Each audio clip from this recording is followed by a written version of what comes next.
High, আমি তোতনা। বাঙালি রান্না বান্নাতে সবাইকে আমন্ত্রণ। আজ আমি বানাবো ঝাল ডিম পিঠা।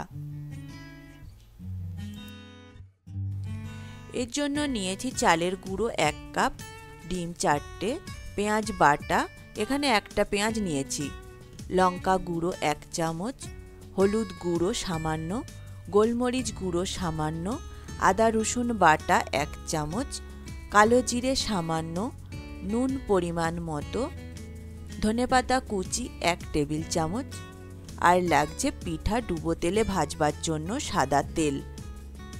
মিক্সিতে চালের ব্যাটার বানিয়ে নেব, তাই এতে দিচ্ছি চালের গুঁড়ো। ডিমগুলো ফাটিয়ে এর মধ্যে দিয়ে দেব।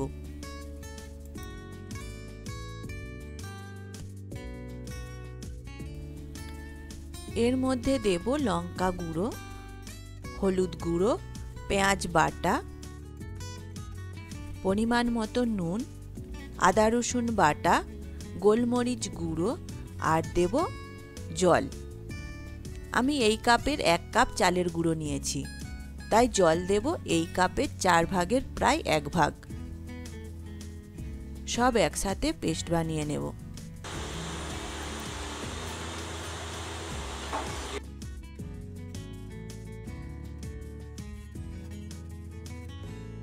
এটা একটি পাত্রে ঢেলে নেব।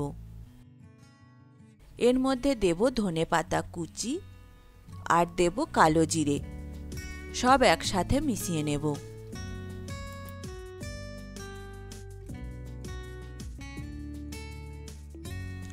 ডুবো তেলে পিঠা ভাজবার জন্য তেল গরম হতে দিয়েছি।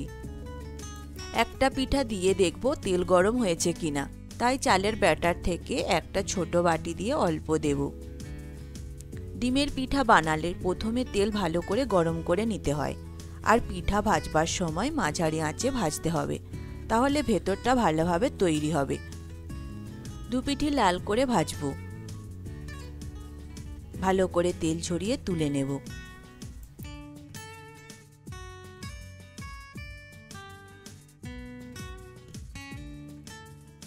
এইভাবে সবকটা পিঠা বানিয়ে নেব। চালের ব্যাটার থেকে অল্প অল্প নিয়ে তেলে ছেড়ে দেব।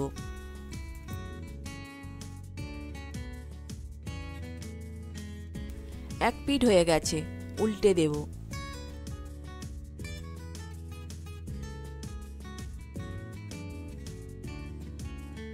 দু পিঠি লাল করে ভাজবো।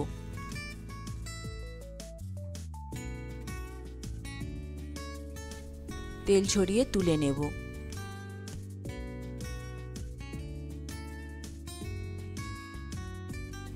তৈরি ঝাল ডিম পিঠা।